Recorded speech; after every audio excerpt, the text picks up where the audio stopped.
everyone, Miss Desario here, and I'm going to excuse me for the weird camera angle here. I've been in trainings all morning, and so needing to stand is important, and I think this should also be used as a good reminder for you all to make sure that you're taking a break from your computers, make sure you're up and moving around a little bit, even if that means that you start this and have to come back to it, that's okay. Please make sure you're giving yourself time to break and move around.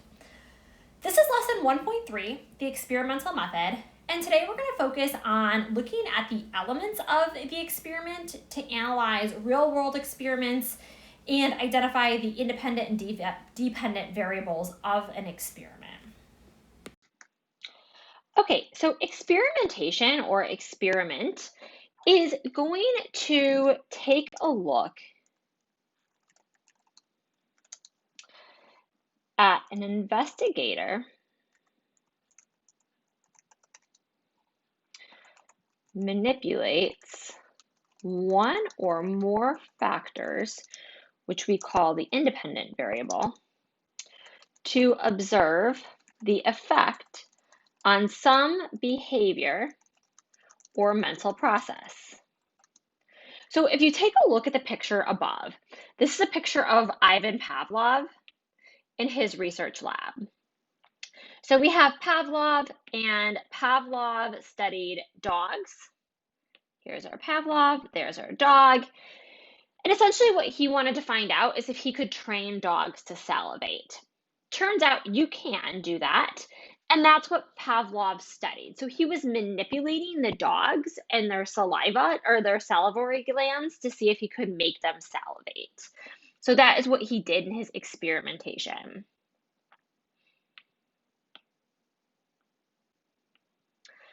So to add to that, there are some pros, right? We talked about this in our last video about pros and cons for the different types of research methods. For experimentation, the pros is that it is the only way to prove cause and effect. The only way that I can prove that A causes B is by conducting an experiment. And one of the negatives of this is that there can be bias. The experimenter might have bias towards the results or in the experiment itself. Generalization, can we apply these results to the general public, or is it only applicable to a small group of people? Confounding variables, are there other issues that might impact our results? And ethical considerations. Did we follow all of the ethical guidelines? And I'll expand this a little bit so that you all can see both of this. There we go. Independent and dependent variable. On the prior slide, I mentioned this, but we're going to go into more detail right here. So the independent variable, that is the experimental factor that is being manipulated. In other words, what are we studying? This is what we give the experimental group. I'm going to explain that more in my example here in a moment, but I want to explain dependent variable first. So if we take a look then at what the dependent variable is, the dependent variable is what we call our outcome variable. It is what we are measuring. So the example is going to be my if-then statement if I am writing a hypothesis in an if-then statement way. If I drink coffee, or let's say drink caffeine, let's say just add caffeine.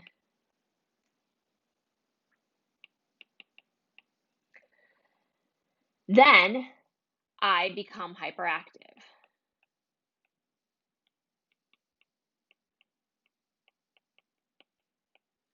The if is the independent variable. I am manipulating the caffeine. I am giving you caffeine to manipulate your behavior. The dependent variable, what are we measuring? How hyperactive are you? What is the result of me giving you caffeine? So I like to think of the independent variable as the if, the dependent variable is the then. If you want to remember I for independent if, that might be helpful. But the if causes the then, or that's what we are looking to see. Does if cause the then? Confounding variables we talked about a few slides ago. And one of the cons for the experimental method is a confounding variable. Is there something else that may be impacting my study? And that's what we mean by confounding variable. We are taking a look at anything that may impact the result or depending variable that you did not plan for.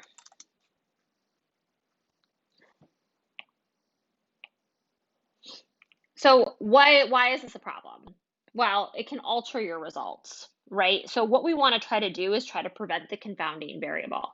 And the more control that you have over an experiment, the better your results could potentially be and the less bias that could potentially be in your result.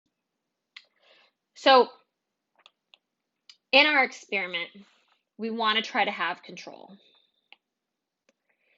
So if we have bias over here, and again, bias is anything that can impact the results of your study, and we have control over here.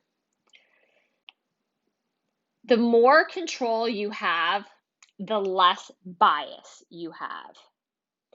So our goal here is to prevent confounding variables in an experiment by having more control.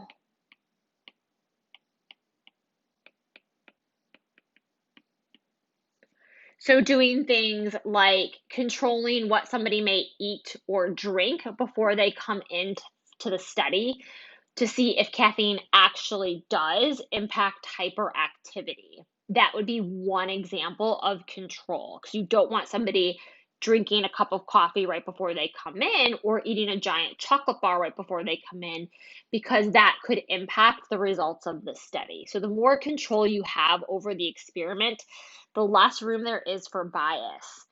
Also, if we can prevent confounding variables, then we can prove causality.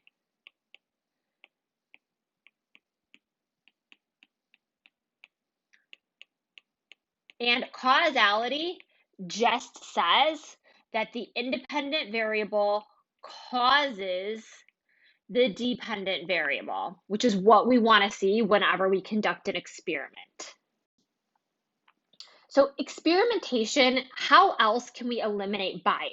So one way is to have more control to eliminate the confounding variables, but there are other things that we can do to help eliminate that bias that could impact the results of an experiment. Remember, we want to be able to prove causality. We want to be able to prove that the independent variable does in fact cause the dependent variable. Well, the first thing we have to do is we have to have two groups whenever you're doing an experiment. And the first group is going to be the experimental group. And this is the group that's going to receive the treatment,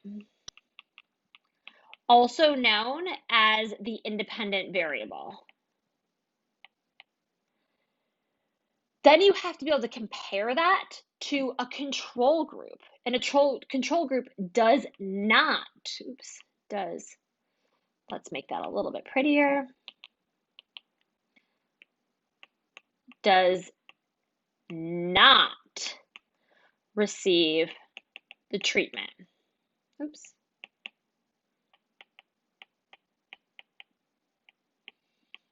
So if I'm going back to my study on caffeine, experimental group gets caffeine, control group would get a drink or a beverage without caffeine in it, so that we can study both groups' hyperactivity after they consume the beverage that they were given.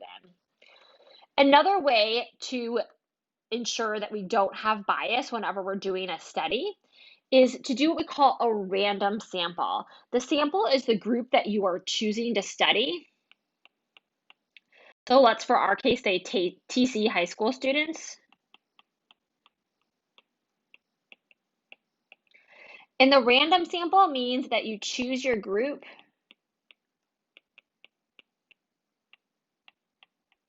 at random.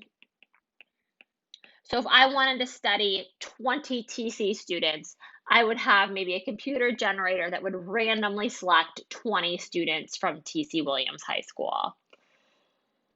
Random assignment just means that we take that random sample. So this is going to be the first step, is having our sample. And then we randomly assign them to either the experimental group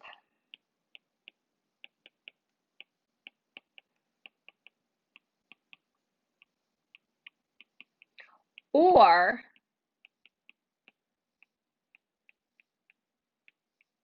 the control group. We like to call this drawing a name out of a hat. So now that I have my random sample selected, I can randomly draw 10 names for experiment group and 10 names for our control group. Another way to help eliminate bias is to do what we call a blind study. And this ensures validity. And if you don't remember validity from our other slides, validity is just ensuring, are we studying? Are we measuring what we intend to measure? So the first way to do this is what we call a single blind procedure. And this is where the participants don't know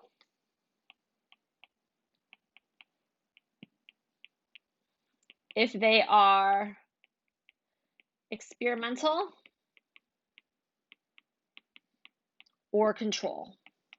So both groups, let's say, get a cup of coffee.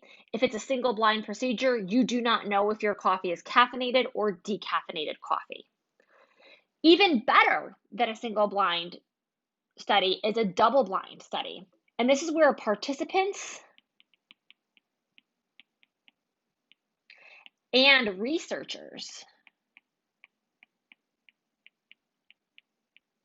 don't know the groups. So what I would do then is I would have a research assistant put together 20 cups of coffee, making 10 of them decaf, 10 of them regular, labeling one coffee, maybe the decaf coffee A, the caffeinated coffee B. Me as the researcher myself, I would not know which coffee had caffeine and which didn't. I would then give those cups of coffee to my participants. My participants don't know if they're getting caffeine or not. And then I might sit and observe them for the next 2 hours to see if I notice any increase in hyperactivity behavior. That would be a double blind technique because I wouldn't know who got the caffeine as the researcher or the participant until after the study was done. After the study, it's important that you debrief, but we'll talk more about that later. The placebo effect is something that you have to be aware of. A placebo is often known as the sugar pill. It's where you are part of the control group, so you are not given the independent variable. However, this can still impact your results because your experimental results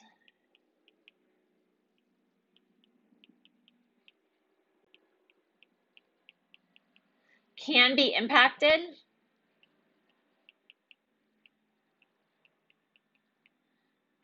by expectation alone. So even though I get the decaf coffee, maybe I still act hyperactively because I think that I received caffeine. So that kind of mind power that we have as individuals. And this is just an example of an experimental design. We see random assignment here where they control for other variables. This is what we would call the confounding variables, such as parental intelligence and environment. If I am doing a study on whether breast milk or formula impacts intelligence, I want to make sure that the group of people I am studying all have similar intelligence levels or parents with similar intelligence levels. So what I would do then is I would take my two groups of individuals, put one group as experimental, one group as control, give them the independent variable, either breast milk or formula, and then study them to determine their intelligence score and if one of these has an impact on intelligence score. Well, the study has actually been done, and what we do know is that this information that you see is accurate. It does not matter when it comes to intelligence if you were given breast milk or formula. Your intelligence is going to be the same. We'll talk more about this when we talk about intelligence later on this year, but we know that intelligence is fairly stable across your lifetime. And finally, here we just have a great little chart that just shows us the different types of research methods and the strengths and weaknesses of each method. So this is just a good resource to have. So in summary, talking about the experimental method, something that's the most important to take away from this is that this is the only way that we can prove causation. The only way that we can prove that the independent variable does in fact cause the dependent variable. And our goal when doing an experiment is to try to eliminate bias as much as possible so that we can prove causality, that we can prove that the independent variable does in fact cause the dependent variable.